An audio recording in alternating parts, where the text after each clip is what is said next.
네, 오늘은 새벽을 깨우는 사람이란 제목으로 함께 은혜를 나누고자 합니다. 오늘 본문인 시편 108편은 그 표제가 다윗의 찬송시라는 제목이 붙어 있습니다. 다윗은 여기에서 내가 새벽을 깨우리로다 라고 선포하고 있어요. 오늘 설교의 제목이 새벽을 깨우는 사람입니다. 눈치 빠른 분들은 설교 제목만 보고도 오늘 목사님이 이제 새벽 예배 열심히 나오라고 하는가 보다 이렇게 생각할지 모르겠습니다. 실제로 새벽 기도회 또 새벽 예배를 강조하면서 가장 많이 인용되는 성경 구절 가운데 하나가 바로 새벽을 깨우리라라는 말씀입니다. 그렇지만 이 구절은 꼭 새벽 기도만을 강조하는 구절은 아닙니다.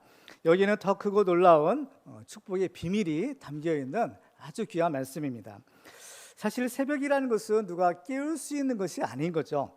어두운 밤이 지나고 정해진 시간이 되면 이 새벽은 어김없이 우리에게 찾아오는 것입니다. 그러면 왜 다윗은 내가 새벽을 깨우겠다라고 말했을 것일까요? 여기서 새벽을 깨운다라는 말은 새벽에 자기를 깨운다라는 말이에요. 새벽을 깨운다고 했지만 사실은 그 새벽 시간에 자신을 깨우겠다라는 말이에요. 그래서 이 새벽에 내가 깨어 있어서 그 새벽이 밝아오는 것을 내가 보겠다라는 그러한 의미인 것입니다. 그러면 새벽이 밝아온다라는 것은 무엇을 의미하는 것일까요? 새벽은 깊은 밤이 지나고 아침이 밝아오기 전에 그 사이의 시간을 말하는 겁니다. 그러니까 낮과 밤의, 그러니까 밤과 낮의 그 경계에 있는 그 시간대를 가리켜서 새벽이라고 부르는 것이죠.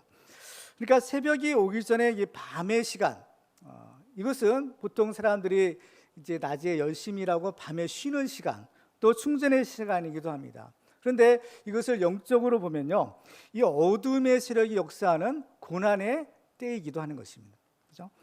오늘 본문인 시편 108편은 한 가지 특징이 있어요. 그건 뭐냐면은 앞에 있는 두 개의 시편을 소위 말하면 짬뽕해서 하나의 시를 만든 거라는 겁니다. 전반부인 1절부터 5절까지는 시편 57편에 있는 그 구절을 인용합니다. 그리고 후반부인 6절부터 마지막 절까지는 시편 60편에 있는 구절들을 그대로 가져와서 이렇게 시편 108편이라는 하나의 시를 만들었던 겁니다. 전반부인 시편 57편은 다윗이 특별히 아들람 굴에 있었을 때 지은 시라고 알려져 있습니다.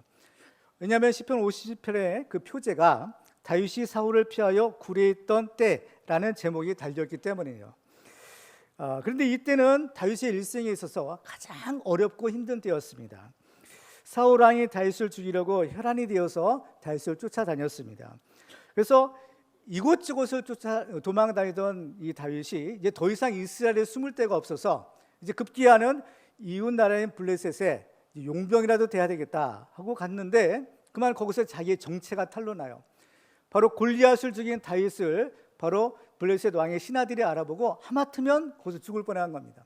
근데 그때 하나님께서 지혜를 주셔가지고 이 다윗이 순간적으로 재치를 발하죠. 침을 질질 흘리고 미친 채 하는 바람에 거기서 간신히 살아났던 겁니다. 그래서 이 블레셋에서 다시 이제 이스라엘로 넘어와서 이제 어디로 갈 것인가 도저히 갈 데가 없어요. 사람을 찾아다녀도 이제 사울이 그 사람 만나는 사람마다 다 죽이니까 어디 사람 만날 수도 없는 겁니다. 그래서 궁극적으로 다윗이 피할 때가 바로 이 아둘람 굴을 찾아간 거예요. 거기 사람이 살지 않는 곳인 겁니다. 거기 짐승밖에 살 수 없는 광야예요. 그 아둘람 굴에 들어가서 숨어 살게 되는 바로 그때 이 시를 지었다라는 것입니다. 이 굴 속에서 다윗이 오랫동안 이제 살게 되는데 굴이라는 것은 어떤가요? 굴 속에 들어가면 깜깜하죠. 빛이 없는 곳이 굴 속인 겁니다. 근데 다윗이 굴 속에 숨어 살았을 때 물론 굴 속이 원래 깜깜하기도 하지만 마치 다윗의 상황이 꼭 굴 속에 들어갈 것 같은 그런 어려운 상황이었던 겁니다. 그야말로 언제 죽을지 모르는, 그야말로 내일을 보장할 수 없는, 그야말로 한치 앞을 내다볼 수 없는 깜깜한 어둠 가운데 있었던 다윗의 삶, 그것이 바로 이 아들람 굴에서의 다윗의 삶이었던 것입니다.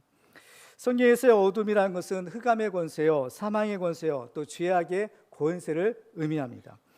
의인들은 이 어둠의 세력이 지배하는 밤에 주로 고통을 당한다라고 말해요.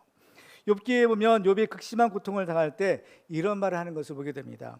욥기서 7장 3절과 4절을 보시면 이와 같이 내가 여러 달째 고통을 받으니 고달픈 밤이 내게 작정되었구나. 내가 누울 때면 말하기를 언제나 일어날까, 언제나 밤이 갈까 하며 새벽까지 이리 뒤척 저리 뒤척하는구나. 밤에는 원래 자야 되는 겁니다. 쉬어야 되는 거예요. 근데 이 욥이 너무나 고통 가운데 쉴 수가 없어요. 잠을 들 수가 없는 겁니다. 그 때문에 이리 뒤척 저리 뒤척, 날이 새기만을 간절히 기다리는 그의 모습인 겁니다. 그런데 그 무엇으로도 이 밤의 세력, 이 어둠의 세력을 이길 수가 없는 것입니다. 무엇으로 이 밤의 깜깜한 어둠을 물리칠 수 있겠습니까? 아무것도 할 수 없는 것이죠. 그런데 그 어두운 이 밤의 세력도 이제 날이 밝아오고 해가 비치면 그 깜깜했던 어둠이 어느 순간에 다 사라져버리고 없어져 버리는 것입니다. 그렇기 때문에 이 어둠의 권세 아래 고통당하고 있는 사람이 간절하게 기다리는 것은 바로 이 아침이 밝아오는 것입니다. 이사야 선지자는 장차 메시아가 빛으로 오실 것에 대해서 이런 예언했습니다. 이사야서 9장 2절에 보시면 흑암에 행하던 백성이 큰 빛을 보고 사망의 그려질 땅에 거주하던 자에게 빛이 비추도다. 그래서 이스라엘 백성들은 장차 빛으로 오실 메시아를 간절히 바라고 또 소망하고 살았습니다. 그래서 시편 130편에 보면 파수꾼이 아침을 기다림보다 내 영혼의 주를 더 기다리나니 참으로 파수꾼이 아침을 기다림보다 더하도다 라고 말하고 있습니다. 근데 드디어 예수님이 이 어둠의 세상에 빛으로 오신 것입니다. 요한복음 8장 12절에 보면 예수께서 또 말씀하여 이르시되 나는 세상의 빛이니 나를 따르는 자는 어둠에 다니지 아니하고 생명의 빛을 얻으리로다. 이 사망의 그늘, 이 사망의 권세 아래 고통받고 신음하는 우리들에게 예수님께서 바로 우리에게 생명의 빛, 진리의 빛으로 우리에게 오신 것입니다. 그런데 이상하게도 사람들은 빛으로 오신 예수님을 영접하지 아니하였다라고 말해요. 요한복음 1장 5절에 보면 빛이 어둠에 비추되 어둠이 깨닫지 못하더라 하는 거예요. 빛이 정작 비쳤는데 어둠 속에 있는 사람들이 깨닫지를 못하는 거예요. 왜 그럴까요? 그 어둠 가운데 깊은 잠에 들었기 때문인 것입니다. 과연 누가 이 빛으로 오시는 예수님을 영접할 수 있을까요? 그것은 바로 새벽에 깨어있는 사람인 겁니다. 왜냐하면 하루 중에서 빛이 맨 처음에 비칠 때가 바로 이 새벽녘이기 때문입니다.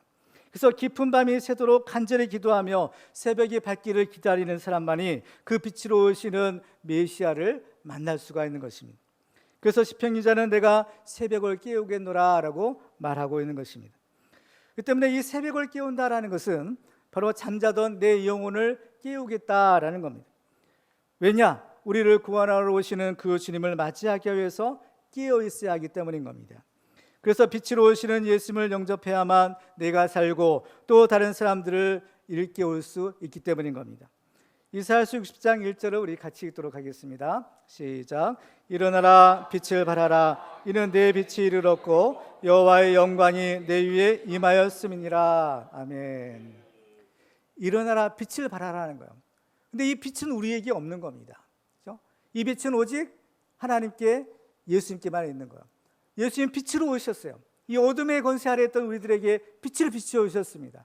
근데 우리들은 그 예수님을 만나 예수를 믿으면 우리 가운데 빛이 있고 이제 우리들은 빛의 자녀라 라고 말씀하는 거예요. 그래서 우리들은 그 예수님이 비춰주시는 그 빛을 우리도 또한 비칠 수 있는 것입니다.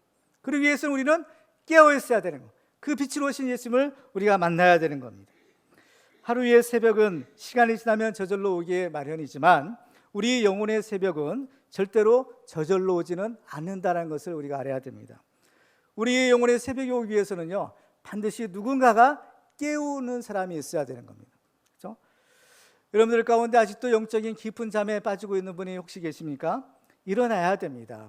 일어나서 그 영혼을 깨우고 빛으로 오신 주님을 만나야 되는 겁니다. 그래야만 우리도 살고 또 다른 사람들도 우리가 살릴 수 있는 것입니다. 그러면 우리는 어떻게 해야 이 새벽을 깨우는 사람이 될 수 있을까요? 오늘 말씀을 통해서 우리들은 그 비결을 살펴보고 우리들도 이 새벽을 깨우는 이 축복의 주인공들이 되시기를 주님의 이름으로 축원합니다. 자, 오늘 말씀을 통해서 우리가 새벽을 깨우기 위해서는 첫째, 절대 믿음을 가지고 하나님을 찬양하기로 결단해야 됩니다. 자, 오늘 본문을 보면 다윗은 그 마음에 굳은 결단을 했다라는 것을 알게 돼요. 그것은 바로 하나님을 찬양하겠다라는 결단입니다. 오늘 본 1절을 한번 같이 읽어볼까요? 시작. 하나님이여 내 마음을 정하여 싸우니 내가 노래하며 나의 마음을 다하여 찬양하리로다. 아멘. 다윗이 마음을 정했다는 거예요. 무슨 마음을 정했냐? 노래하며 하나님을 찬양하겠습니다라는 거예요. 시편 57편에도 보면 다윗이 이런 고백을 합니다. 하나님이여 내 마음이 확정되었고 내 마음이 확정되었사오니 내가 노래하고 내가 찬송하리이다. 내 마음이 이제 결정되었습니다. 확정되었습니다. 내가 하나님을 찬양하겠습니다. 그런데 이 하나님을 찬양하겠습니다. 이때가 어느 때냐? 즐겁고 좋은 일이 있을 때냐? 그렇지 않은 겁니다. 바로 다윗이 아둘람 굴에 있을 가장 어렵고 힘든, 가장 고통을 당하고 있는 그 순간에 내가 하나님을 찬양하겠다라고 결단하는 것입니다. 다윗이 그 당시 얼마나 큰 고통을 당하였는지 시편 57편 4절에 보면 이런 고백을 합니다. 내 영혼이 사자들 가운데서 살며 내가 불사르는 자들 중에 누웠으니 곧 사람의 아들들 중이라. 그들의 이는 창과 화살이요 그들의 혀는 날카로운 칼 같도다 라고 말합니다. 사울이 얼마나 집요하게 다윗을 죽이려고 쫓아다녔는지 마치 내 영혼이 사자들, 그 맹수들 가운데 있고 내가 불사르는 자들 가운데 누운 것과 같았다라고 말합니다. 근데 더 기가 막힌 것은 다윗이 어떤 잘못이 있어서 이런 고난을 당하느냐? 그렇지 않은 겁니다. 다윗은 그들에게 선을 베풀고 사랑했어요. 그러나 그들은 도리어 다윗에게 악한 말을 하고 다윗을 죽이려고 한 것입니다.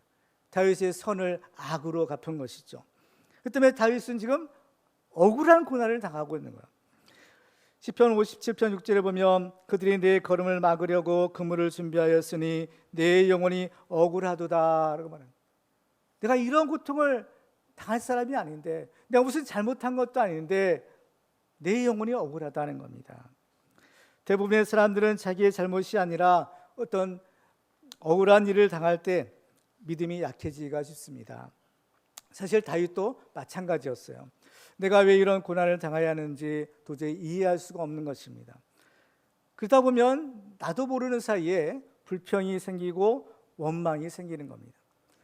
사람들이 고난을 당할 때 자기가 당한 이 고난의 의미를 찾지 못하게 될 때 자칫 잘못하면 영적인 침체에 빠지기가 쉽습니다.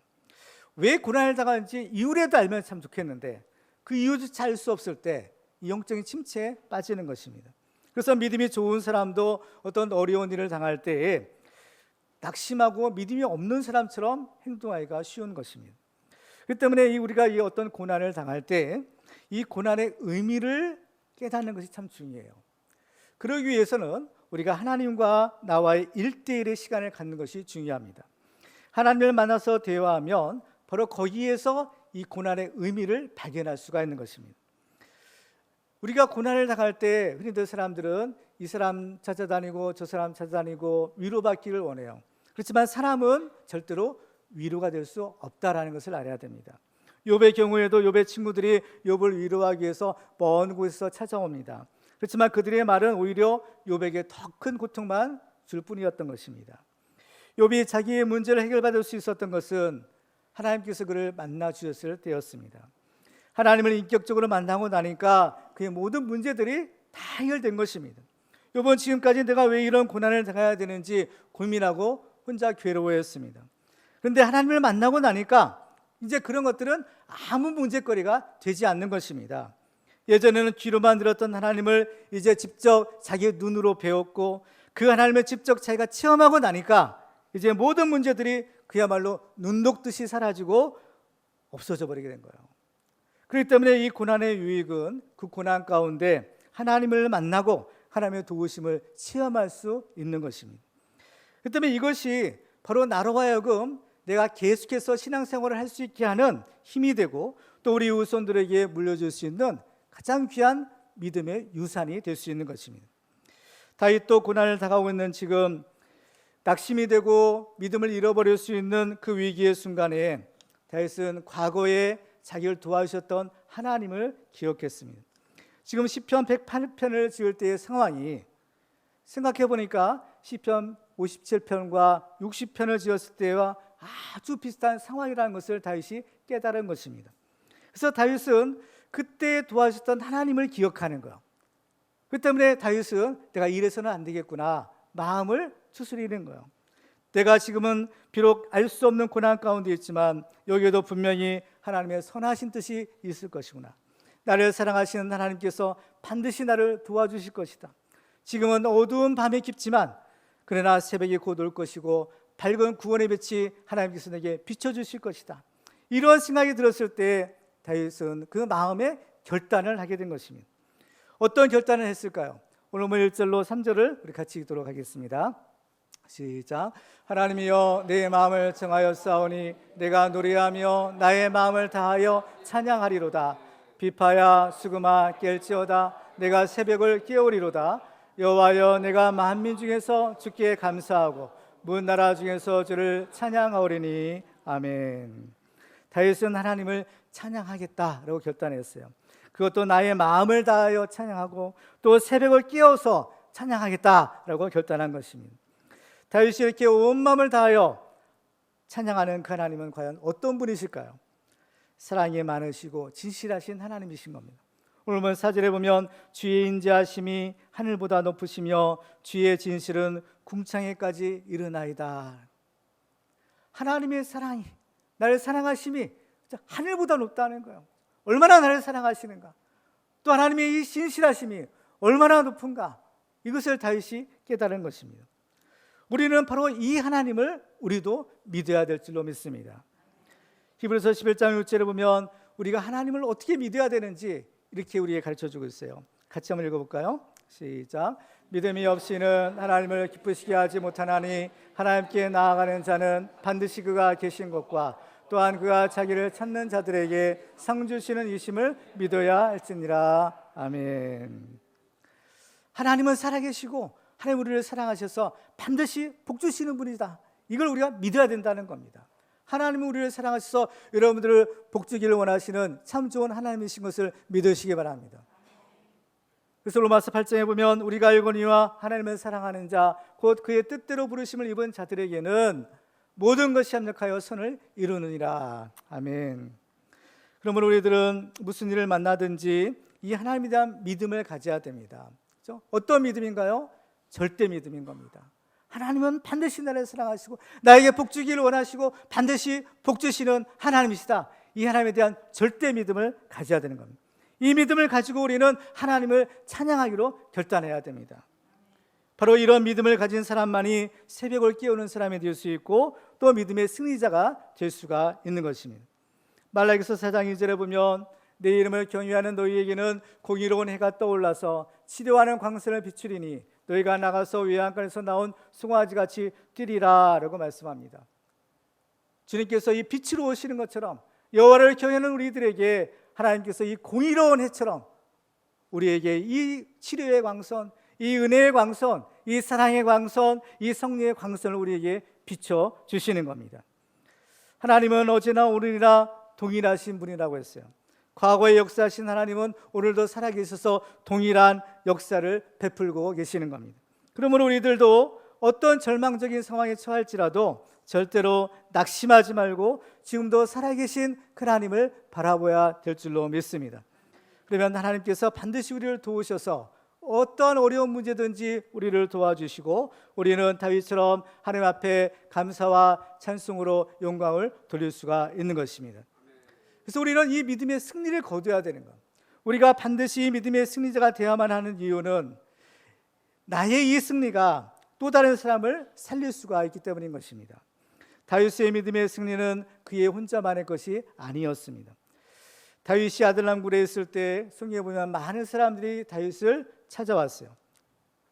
사무엘상 22장 1절과 2절을 보면 이렇게 기록합니다. 같이 한번 읽어볼까요? 시작.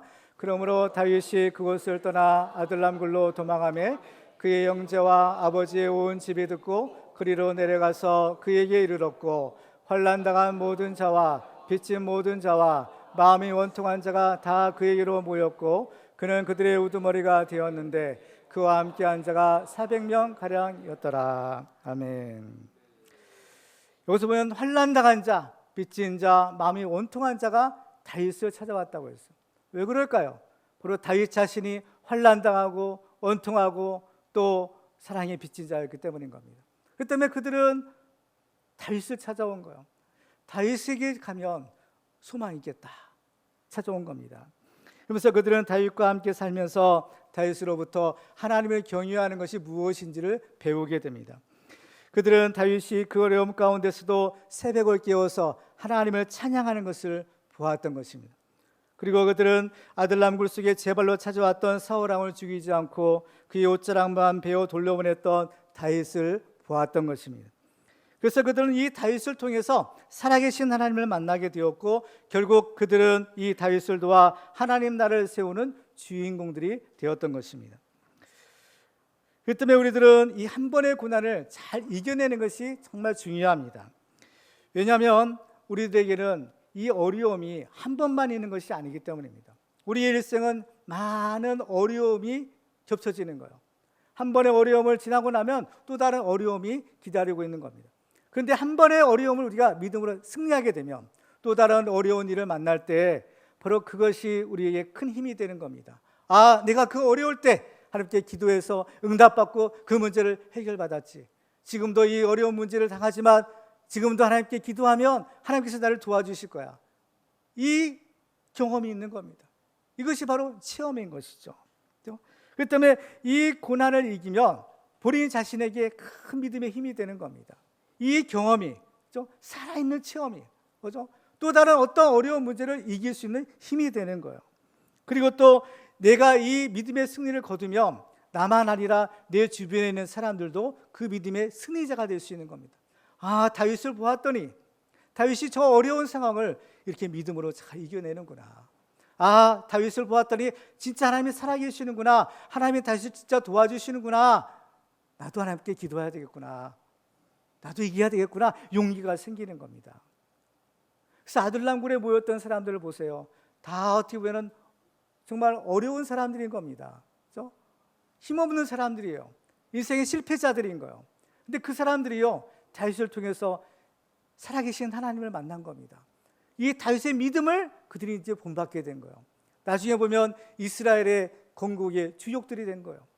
다윗의 용사들이 성경에 기록되어 있죠. 그 사람이 처음부터 용사들은 아니었던 겁니다. 다 오합지졸에 쓸모없는 사람들인 거예요. 인생의 실패자들인 거예요. 그러나 그들이 아들람굴에 모여서 다윗과 함께 살면서 살아계신 하나님을 만나고 그 믿음을 본받은 겁니다. 그 때문에 이 믿음으로 그들이 일어나서 이제 정말 그야말로 하나님 나라의 큰 용사들이 된 거죠. 하나님 나라의 주인공이 될 수 있었던 겁니다. 죄는 누룩처럼 영향력이 있다고 했어요. 전염성이 있죠. 악한 영향력인 겁니다. 그런데 이와 반대로 믿음도 또한 영향력이 있다는 것을 우리가 알아야 되는 겁니다. 믿음의 승리를 거두면 이 믿음의 승리는 또한 나뿐만 아니라 다른 사람에게도 선한 영향력을 끼칠 수가 있는 거예요. 그 때문에 내가 살고 믿음의 승리를 거두면 나뿐만 아니라 내 가족 식구들이 믿음으로 일어서게 되는 것입니다. 그래서 내가 승리하면 다른 사람도 믿음의 승리자가 될 수가 있는 것이에요. 그래서 우리의 이 믿음의 승리가 계속해서 이게 반복이 돼야 되는 겁니다. 이것이 한 번 이기고 또 이기고 승리하게 되면 이것이 이제요 확신이 되는 거예요. 그렇구나. 이게 법칙이 되는 겁니다. 그렇기 때문에 어떠한 어려움을 만나도 담대하게 되는 거예요. 두려워하지 않게 되는 겁니다. 왜? 이길 수 있기 때문에. 하나님이 이길 힘을 주시기 때문에 두려워하지 않게 되는 거예요. 그렇기 때문에 이것은 나 자신에게 큰 믿음의 힘이 되고 또 이것을 우리 후손들에게 물려줄 수 있는 신앙의 유산이 될 수 있는 겁니다. 우리 할아버지가, 우리 아버지가 이 어려움 때 하나님께 기도했더니 하나님께 응답받고 그 어려운 고난을 이겨냈더라.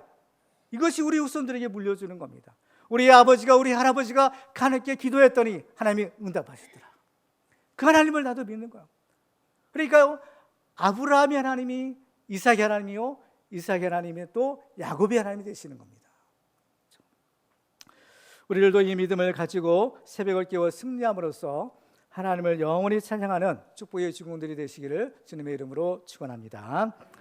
두 번째로 우리가 새벽을 깨우는 사람이 되기 위해서는 형통할 때에도 늘 깨어 기도하며 하나님만 의지해야 됩니다.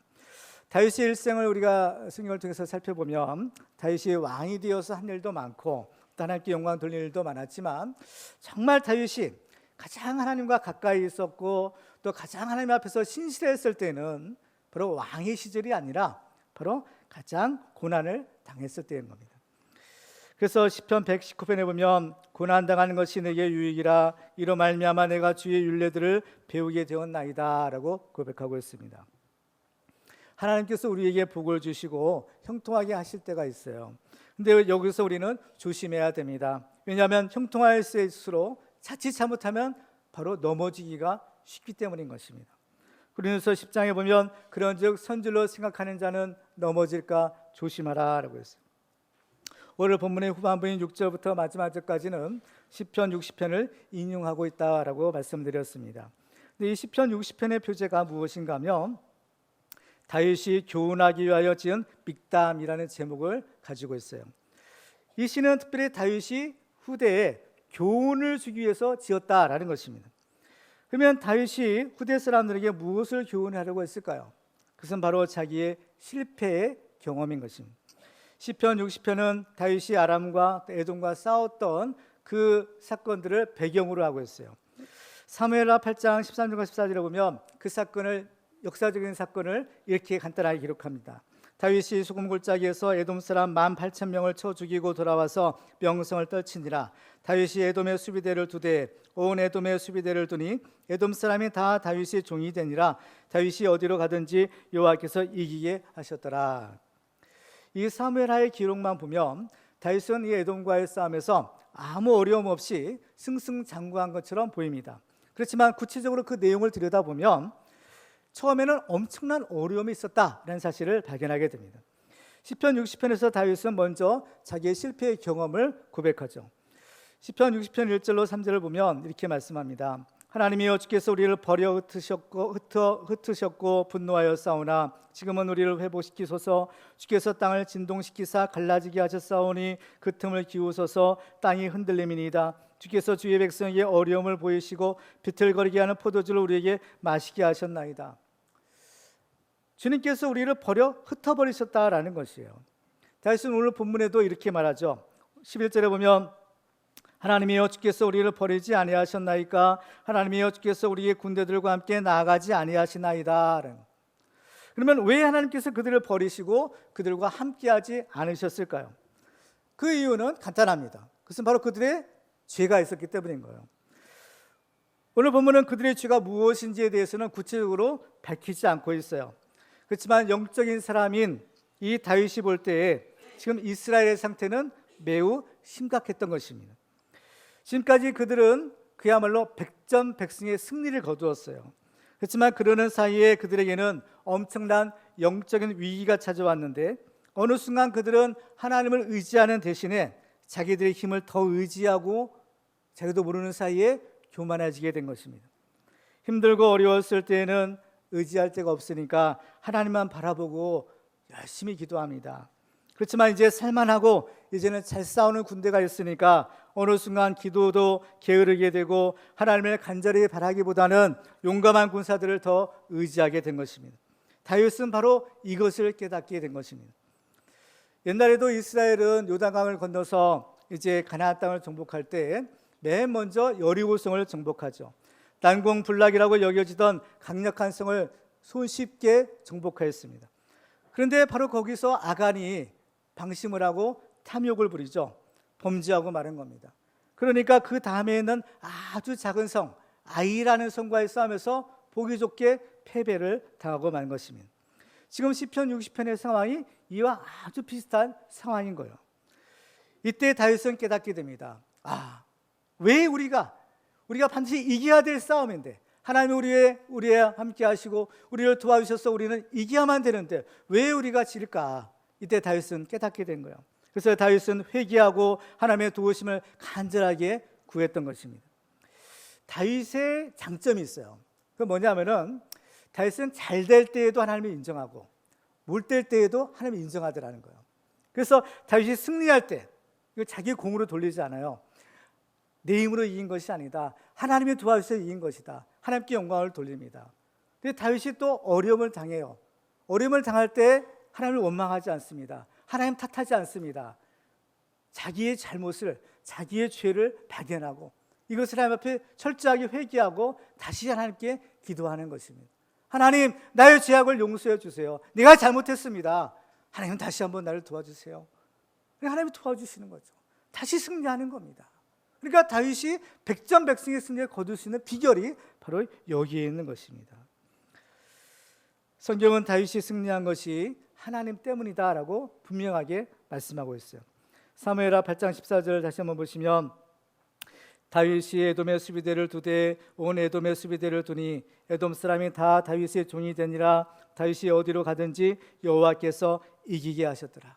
다윗의 승리의 비결은 하나님이 이기게 하신 거예요. 하나님이 함께 해주신 것입니다. 바로 그 사실을 성경 우리들에게 말씀하고 있는 것입니다.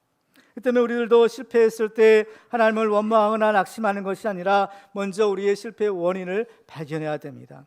하나님께서 우리와 함께 하신다 약속하셨는데 우리와 함께 하실 수 없는 그 죄악을 발견하고 그 죄가 있다면 철저하게 회개하고 다시 하나님의 도우심을 구해야 되는 겁니다. 근데 이 일을 위해서는요, 우리가 해야 될 것이 있어요. 뭐냐? 바로 새벽을 깨우는 것입니다. 시편 119편에 보면 이렇게 말씀하죠. 우리 같이 한번 읽어볼까요? 시작. 내가 날이 밝기 전에 부르짖으며 주의 말씀을 바라싸우며 주의 말씀을 조용히 읊조리려고 내가 새벽녘에 눈을 떴나이다. 아멘. 이 시편 기자는 내가 새벽녘에 눈을 떴다고 해서 새벽을 깨운 거죠. 새벽에 일어난 거예요. 왜 일어났을까요? 한참 그렇죠? 가장 깊은 잠에 들 그 새벽에 일어나서 무엇을 하겠다는 겁니다. 내가 날이 밝기 전에 주께 부르짖으며 주의 말씀을 바랐다는 것. 하나님께 기도하고 하나님의 말씀을 묵상하기 위해 깼다라는 것입니다. 우리가 새벽 예배를 드리고 큐티를 할 때 우리들은 하나님의 말씀의 거울 앞에서 우리를 비추어 볼 수가 있습니다.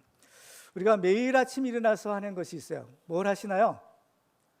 일단 화장실 가서 그죠? 세수를 하죠. 세수하고 나서 이제 거울에 자기 얼굴을 이제 보는 겁니다.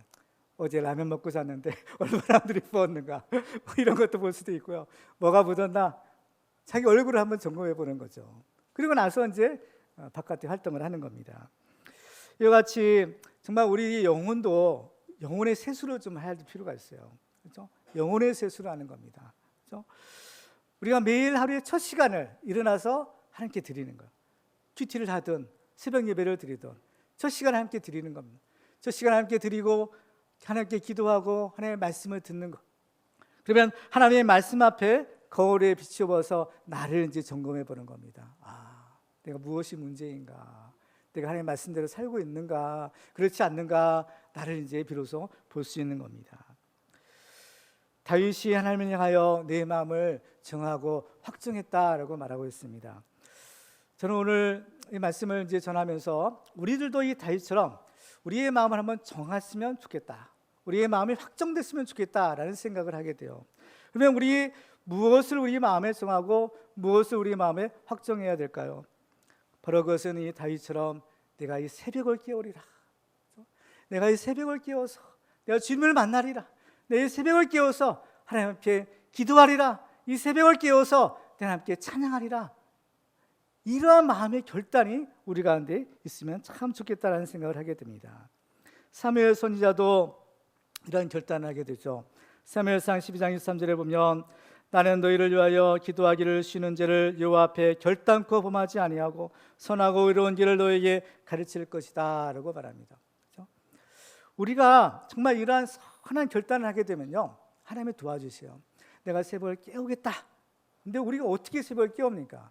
새벽을 깨울 수 없다라고 했어요. 마찬가지로 우리 영혼도 우리가 깨울 수 없는 겁니다. 이것은 하나님이 은혜 주셔야만 깨울 수 있는 거죠. 깨어나는 겁니다. 그렇죠? 하나님이 은혜 주셔야만 내가 깨어날 수 있는 거예요. 내가 살아날 수 있는 겁니다. 그런데 우리의 마음에 이러한 선한 결단을 하게 되면요, 하나님이 우리를 도와주신다는 겁니다. 하나님이 도와주세요. 내가 할 수 없는 그것을 하나님이 하게 해주시는 겁니다. 그렇죠? 성령님께서 우리의 마음에 감동을 주시고 결단을 시키실 때가 있어요. 그때 우리는 그 마음을 붙들어야 됩니다. 우리의 마음을 확정하고 이제 뜻을 정해야 되는 겁니다. 그렇죠? 우리의 마음의 뜻을 정하는 것, 이게 정말 중요한 거예요. 정말 우리의 마음은 내가 정할 수 있는 거예요. 그렇죠? 내가 이 어려운 일을 당했을 때 불평하고 원망만 할 것이냐, 아니면 다윗처럼 하나님을 찬양하고 하나님께 기도할 것을 정하느냐? 이건 이 마음의 선택, 이것은 우리가 할 수 있는 겁니다. 이것은 우리에게 주어진 문제인 거예요. 어떤 선택, 어떤 결단을 하느냐, 이것은 우리에게 주어진 것이지만 그 결과는 너무나 큰 차이가 있게 되는 것입니다. 다니엘도 뜻을 정한 사람이었다라고 성경은 기록하죠. 다니엘서 1장 8절에 보면 다니엘은 뜻을 정하여 왕의 음식과 그가 마시는 포도주로 자기를 더럽히지 아니하리라 하고 자기를 더럽히지 아니하도록 환관장에게 구하니 하나님이 다니엘로 하여금 환관장에게 은혜와 국리를 얻게 하신지라 라고 했어요. 이 왕궁에서 나오는 이 음식들, 제공해주는 음식들, 포도주, 고기 이런 것들은 다 우상에게 먼저 바치고 먹었던 겁니다. 근데 다니엘은 하나님을 경외하는 사람이요, 하나님 믿는 사람인데 어떻게 우상에게 바쳐진 우상의 제물을 먹을 수 있겠느냐? 그래서 다니엘이 어떻게 뜻을 정했다는 거예요. 내가 이 고기와 포도주를 먹지 않겠다는 거예요. 근데 어떻게 안 먹을 수가 있어요? 그렇죠? 왕궁에서 살고 있는데. 근데 하나님이 은혜를 주셨더라는 겁니다. 환관장에게 은혜를 주셔서 식물만 먹도록 더 얼굴이 윤택해지는 거예요. 우리가 이 생에서 이제 교회 바깥으로 나가면 우리가 세상에 나가게 됩니다. 세상에서 직장도 다니고 사업도 하고 또 여러 가지 일도 하는 거예요. 근데 우리가 이 생에서 살아갈 때 우리가 어떻게 살아야 될까요? 우리가 하나님을 믿는 사람으로서, 우리가 예수님을 믿는 사람으로서 그리스도인답게 살아야 되고 하나님의 자녀답게 살아야 되는 겁니다. 근데 이것이 쉽지가 않아요. 한 가지 예를만 들어보면 다니엘이 지금 이 포도주와 이 고기를 먹지 않겠다라고 뜻을 정하였다고 하는데, 정말 이 세상에서 사회생활할 때 술 마시지 않으면 사회생활하기 어렵고 아니 불가능하다라고 말합니다. 그렇지만 다니엘처럼 뜻을 정하고 그 마음에 결단을 하게 되면 하나님이 도와주시는 겁니다. 하나님이 도와주시는 이 경험, 이 체험, 이거를 해야 되는 것입니다. 중요한 것은 우리의 마음을 정하고 우리 뜻을 정하는 것이요. 사드락과 메삭과 아벳느고가 우상에 절하지 아니하겠다라고 그 뜻을 정하니까 하나님께서 풀무불 속에서도 그들을 지켜주시는 겁니다. 다니엘이 하루에 3번씩 기도하기로 그 뜻을 정하니까 사자굴 속에서도 그를 지켜주셨던 것입니다. 우리 교회에도 날마다 새벽 예배를 드리시는 성도님들이 계십니다. 저도 새벽 예배를 드리면서 그런 분들을 볼 때 참으로 존경스럽고 대단하다라는 생각을 하게 됩니다. 그분들이라고 해서 왜 피곤하고 힘들지 않겠습니까? 그렇지만 그 마음을 정하고 나니까 하나님의 은혜를 주셔서 새벽을 깨울 수가 있는 것입니다. 하나님은 새벽에 도우시는 분이다라고 했어요. 시편 46편에 보면 새벽에 하나님이 도우시리라 라고 말씀합니다. 그러면 우리들도 이 새벽을 깨워서 항상 기도함으로써 백전백승의 믿음의 승자들이 다 되시기를 주님의 이름으로 축원합니다. 마지막으로 우리가 새벽을 깨우는 사람이 되기 위해서는 하나님의 약속의 말씀을 붙들고 믿음으로 기도해야 합니다. 실패의 상황을 승리로 역전시키는 방법이 있는데 그 비결이 무엇인가 하면 바로 하나님께 기도하는 것입니다. 그래서 하나님께서 우리와 함께 할 수 없었던 그 지혜를 회개하고 하나님의 은혜를 구하면 반드시 하나님이 또 우리를 도와주시고 회복시켜 주시는 겁니다. 오늘 보면 6절에 보면 주께서 사랑하시는 자들을 건지시기 위하여 우리에게 응답하사 오른손으로 구원하소서라고 말합니다. 응답하사 구원해달라는 거예요. 뭐가 전제되는 거예요? 기도가 전제되는 겁니다. 기도해야 응답하죠. 기도도 안 하는데 어떻게 응답하실 수 있겠어요? 기도하니까 주님께서 응답하시고 우리를 구원해 주시는 겁니다. 다윗이 하나님께 기도할 때 중요한 것이 있어요. 그건 뭐냐? 하나님의 말씀을 근거로 기도하더라는 거예요. 오늘 보면 7절 이하에 보면 이렇게 기록합니다. 하나님이 그의 성수에서 말씀하시되 네가 기뻐하리라. 네가 세겜을 나누며 수컷 골짜기를 측량하리라. 길라앗이 내 것이요 므낫세도 내 것이며 에브라임은 내 머리에 투구요 유다는 나의 규이며 모압은 내 목욕통이라. 에돔에는 내 신발을 벗어던질지며 블레셋 위에서 내가 외치리라 하셨도다. 자, 하나님이 말씀하셨더라는 겁니다. 하나님이 그의 성수에서 말씀하시다는 것. 다윗은 이 어려움을 당했을 때 하나님께서 성수에서 말씀하신 그 말씀을 기억하는 겁니다. 무슨 말씀하셨어요? 이스라엘은 다 내 것이고, 그렇죠? 모압 또 에돔 이 블레셋 이것들은요 하나님께서 다 너희들 손에 붙여주겠다는 거예요. 너희들이 반드시 이길 것이다. 하나님의 약속의 말씀을 주셨다는 겁니다. 그렇죠? 그 때문에 다윗은 그 말씀을 붙들고 다시 기도하는 겁니다. 하나님 이렇게 말씀하지 않으셨습니까? 이제 그 말씀을 이루어 주십시오. 기도하는 거죠. 우리의 기도가 응답받는 확실한 비결 가운데 하나는 바로 하나님의 말씀에 근거한 기도를 드리는 겁니다. 왜냐하면 하나님께서는 그 하신 말씀을 반드시 이루시는 분이기 때문인 거죠. 마태복음 5장에 보면 이렇게 말씀합니다. 내가 율법이나 선지자를 폐하러 온 줄로 생각하지 말라.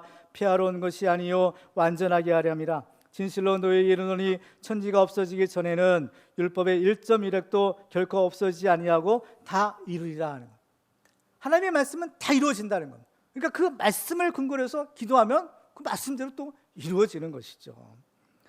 그 때문에 우리들도 어렵고 힘들 때, 낙심이 될 때, 우리 믿음이 정말 좀 연약해질 때 하나님의 말씀을 붙들고 말씀으로 기도하는 겁니다. 그러면 하나님께서 그 말씀대로 우리를 다시 소생시켜 주시고 우리를 다시 일으켜 주시고 우리에게 다시 승리를 주시는 겁니다. 그래서 하나님의 말씀을 붙들고 기도하는 사람이 최후의 승리자가 될 수 있는 겁니다. 그렇죠? 그리고 다윗은 이제 그 말씀에 의지하여 하나님께 기도하고 다시 전쟁터로 나갑니다. 이제 다시 전쟁터로 나갈 때 다윗은 중요한 결단을 하게 돼요. 뭐냐? 사람을 의지하지 않겠다는 겁니다. 이제는 하나님만 의지하겠다는 거예요. 자, 오늘 12절에 보면 우리를 도와 대적을 치게 하소서 사람의 구원은 헛됨이니이다 라는 거예요. 지금까지 눈에 보이지 않는 하나님 대신에 눈에 보이는 군대를 의지하고 사람을 의지했지만 이것이 헛되다라는 것을 깨닫게 된 거예요. 그래서 이제는 사람을 의지하지 않겠습니다. 이제는 눈에는 보이지 않지만 살아계시고 내 인생을 주관하시고 우리를 도우시고 축복하시는 그 하나님만 내가 의지하며 하나님의 이름으로 나아가겠습니다. 이 결단을 하게 된 것입니다. 전쟁은 우리 사람이 싸우는 거지만 전쟁의 승패는 하나님의 손에 달린 것입니다. 그래서 다윗이 골리앗과 싸우러 나갈 때 이런 말을 하죠. 사무엘상 17장 45절을 같이 읽겠습니다. 시작. 다윗이 블레셋 사람에게 이르되 너는 칼과 창과 단창으로 내게 나아오거니와 나는 만군의 여호와의 이름 곧 내가 모욕하는 이스라엘 군대의 하나님의 이름으로 내게 나아가노라. 아멘. 그럼 우리는 사람을 의지하지 말고 오직 살아계신 하나님만 의지해야 되는 겁니다. 시편 57편 2절에 보면 내가 지존하신 하나님께 부르짖으며 곧 나를 위하여 모든 것을 이루시는 하나님께로다 라고 했어요. 다윗은 하나님을 가리켜서 지존하신 하나님이라고 부르는 겁니다. 다윗이 기도하는 그 하나님은 어떤 분이시냐? 지존하신 하나님이라는 겁니다. 가장 높고 가장 위대하신 가장 전능하신 하나님, 그 하나님 기도하는 거예요. 우리가 믿는 하나님도 어떤 분이십니까? 동일하신 하나님, 지존하신 하나님이신 줄 믿으시기 바랍니다. 그러니까 세상 만물이 다 하나님의 손에 달려있는 거예요. 우리 인간의 생사화복과 인류 역사는 하나님이 주관하시는 겁니다. 우리나라 지금 어려움에 있지만 우리는 두려워하지 않을 수가 있어요. 왜? 하나님께서 우리나라를 지키시고 우리는 하나님께 기도할 수 있기 때문인 것입니다. 그 때문에 우리들은 이 하나님만 의지하고 하나님의 이름으로 기도하며 나아가야 될 줄로 믿습니다. 이것이 바로 백전백승의 승리의 비결입니다. 마지막 절 13절 우리 같이 읽어보겠습니다. 시작. 우리가 하나님을 의지하고 용감히 행하리니 그는 우리의 대적들을 밟으실 자이심이로다. 아멘. 그렇습니다. 다윗이 사람을 의지하지 않고 이제 오직 하나님만 의지하기로 그 마음을 확정한 것처럼 우리들도 오직 살아계신 하나님만 의지하기로 우리의 마음을 확정하시기 바랍니다. 시편 146편에 보면 귀인들을 의지하지 말며 도우림이 없는 인생도 의지하지 말지니 그의 호흡이 끊어지면 흙으로 돌아가 그 날에 그의 생각이 소멸하리로다. 야곱의 하나님을 자기의 도움으로 삼으며 여호와 자기 하나님에게 자기의 소망을 두는 자는 복이 있도다라고 말씀하고 있습니다. 우리는 사람을 의지하지 말고 하나님만 의지해야 돼요. 근데 이것이 말처럼 쉬운 일이 아닌 겁니다. 절대 쉬운 일이 아니에요. 그러면 우리가 사람을 의지하지 않고 하나님만 의지하려면 어떻게 해야 될까요? 새벽을 깨우는 겁니다. 사람 쫓아다니지 말고 새벽을 깨워 하나님 앞에 나가야 되는 겁니다. 새벽을 깨워 그 살아계신 하나님께, 새벽에 도우시는 하나님께 기도하는 것입니다. 오늘도 이 새벽을 깨워 기도해서 이 승리의 깃발을 높이 달고 하나님의 살아계심과 하나님의 축복하심을 증언하는 믿음의 승자들이 다 되시기를 주님의 이름으로 축원합니다. 이제 말씀을 맺겠습니다. 정말 이루 말할 수 없는 고난 가운데 실망하고 낙심하던 다윗이 이제 새벽을 깨우겠다라고 결단하고 일어납니다. 그래서 그는 이제 자기 영혼만 깨우는 것이 아니라 어둠 속에 잠자던 수많은 사람들의 영혼을 깨우게 됩니다. 그리고 어둠 가운데 있던, 고통 가운데 있던 이스라엘을 이제 다시 세우는 것입니다. 그래서 다윗으로 인해서 이스라엘의 최고의 황금기가 오게 되는 거죠. 그리고 다윗과 함께 했던 그 용사들을 통해서 하나님의 나라가 세워지는 이런 놀라운 축복을 보게 되는 겁니다.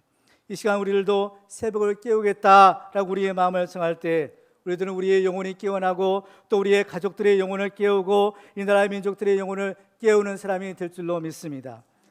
새벽에 교회에 오지 못해도 걱정하지 마시기 바랍니다. 다만 여러분의 삶의 자리에서 여러분의 새벽을 깨우시기 바랍니다. 새벽에 여러분의 영혼을 깨우시기 바랍니다. 그래서 우리의 영혼이 깨어 일어나 날마다 그 빛으로 오시는 그 예수 그리스도를 만나고 그 주님과 교제하며 주님과 동행하며 또 우리의 믿음의 승리를 거두고 하나님께 영광을 돌리는 우리 모두가 다 되시기를 주님의 이름으로 축원합니다.